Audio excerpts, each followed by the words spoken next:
Onechanbara Z2 Chaos is not a good game. It's great. No, seriously, I know you're skeptical. It's got the banana split costume, and yes, this is the disc, but it's way better than it has any right to be. So after doing absolutely everything and completing it 100%, let me tell you why.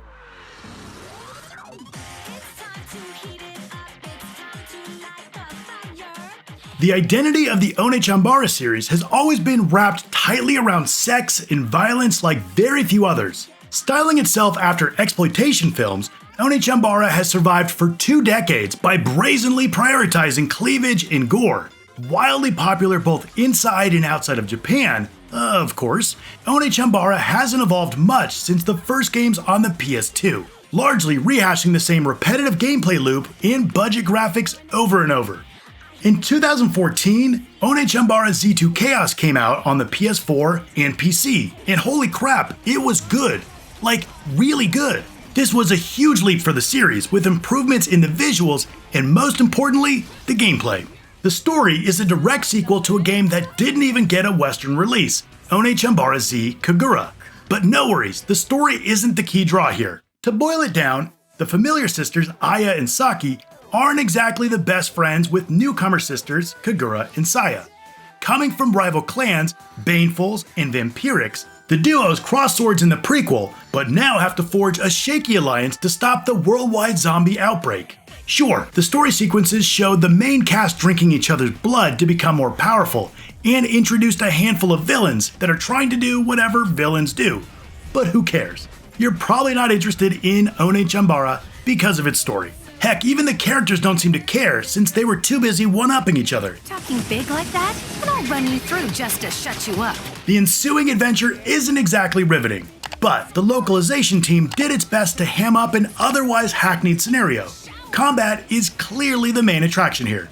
You control bountiful, busty babes battling baddies with bloodthirsty bravado. You'll run through mostly linear corridors, hacking and slashing any fool that gets in your way. Frequently, sections will get locked off, forcing you to defeat all of the enemies before you can progress. Since combat is what you'll spend most of your time doing, thankfully it's pretty great. It's been compared to Bayonetta, which of course is high praise, and while it's not to that level in my mind, it's surprisingly close. It starts as a fairly mindless button masher. Just hammer away at the square and triangle buttons for light and heavy attacks and see what works. But as you gain more moves and understand how to chain combos together, the depth begins to open up. You can switch between your primary and sub-weapons, leap toward airborne foes and battle them mid-air, evade and dash out of harm's way, and unleash powerful attacks when your meter is full, stomping on downed enemies. The fighting is smooth, responsive, and feels impactful. Combos are stylish and flashy, with enough visual clarity to keep things from getting lost in the mayhem of it all. Blood and body parts go flying, and there's a whole spectacle to everything. While it never gets too complex, there's enough going on to keep you engaged from beginning to end. As you defeat enemies, you'll earn yellow orbs that act as currency and can be exchanged for new combat moves and gear. Seeing the full list of attacks and combos for each character shows just how nuts Tamsoft went with the combat system. Swapping between characters becomes a core mechanic that, when used smartly, can give you a huge advantage. Because it's so seamless, you can build combos with one character and chain that with attacks and combos from another. And since the movesets are so vastly different, this freedom opens up a lot of possibilities.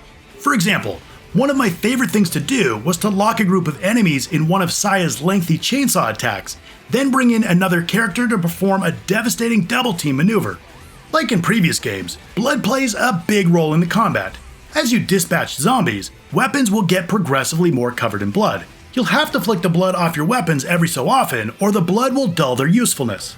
On the other side of the coin, enough carnage will send characters into a frenzy, causing a spike in offensive power. That's good. At the cost of gradually diminishing health. That's bad. You'll need to pay attention, lest suffer the consequences.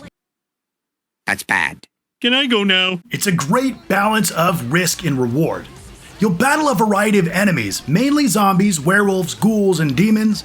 Most of the enemies don't pose a threat on their own, but instead rely on sheer numbers to impose any sort of challenge.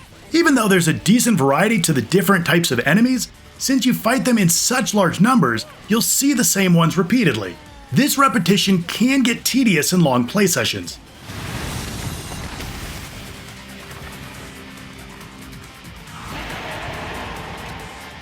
Breaking up the monotony are the hulking bosses, each of which are unique and a good challenge pulling together all of the skills you've learned to that point. Occasionally there are quick-time events, and while I generally am not a huge fan, violently taking out bosses with the touchpad is super satisfying. After completing a level, you're graded on your performance. Factors such as combo length, amount of items used, damage dealt, and damage received can all affect this score in positive and negative ways. These scores can also be submitted to the worldwide leaderboards, so you can brag about your performance on a game from over a decade ago. It's clear all of the development resources were focused on the mechanics and the girls, with a noticeable step down with the level design. The levels are overly simple, mostly consisting of corridors that will occasionally be lopped off, forcing you to kill everything to progress. Rinse and repeat. I'll give the design team props. Each of the environments are visually distinct, even if they play the same. Everything is bright, colorful, and flashy, which helps to hide the lower quality textures and bland details in the environments. As for the fodder enemies, they look okay, but since they're repeated so often, flaws start to pop out. The bosses, and absolutely the 4 main characters, have the most polish and interesting designs. Here's the thing to keep in mind. This is a low-budget game. The series was born out of the Simple series, for crying out loud, which was designed specifically to be lower budget in simple games. While I'd love this to have the same punch of Bayonetta or Devil May Cry, Tamsoft isn't playing with Capcom money, so they focused, I think smartly, in the right areas.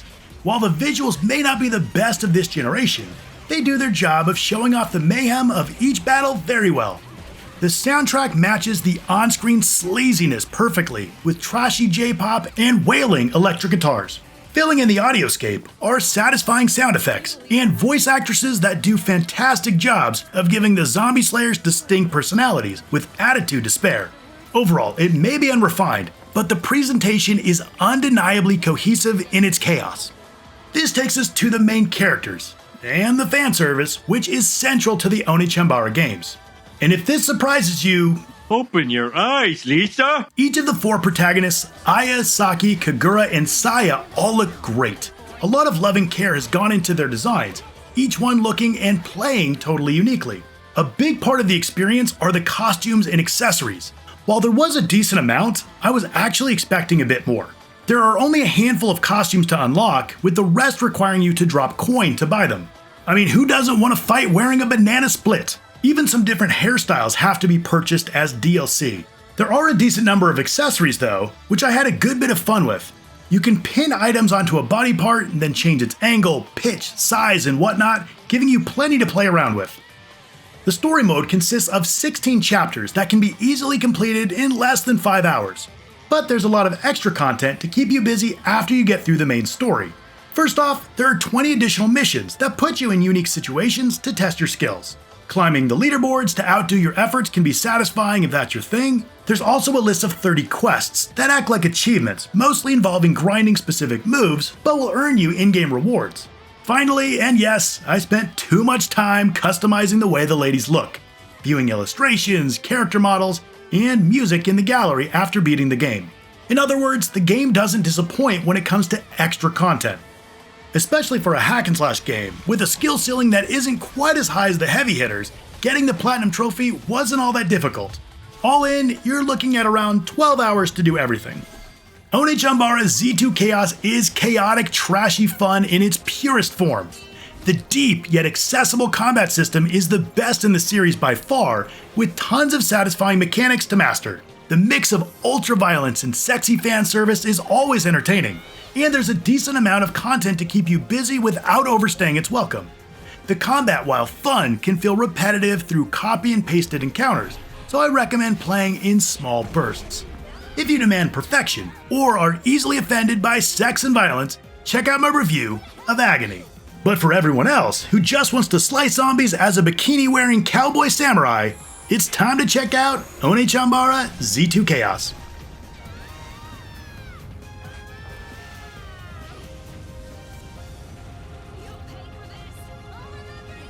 Alright, there's Onechanbara Z2 Chaos. You've heard my take, and I'd love to hear yours as well. Also, what's your favorite character action game? Let's talk about it in the comments down below.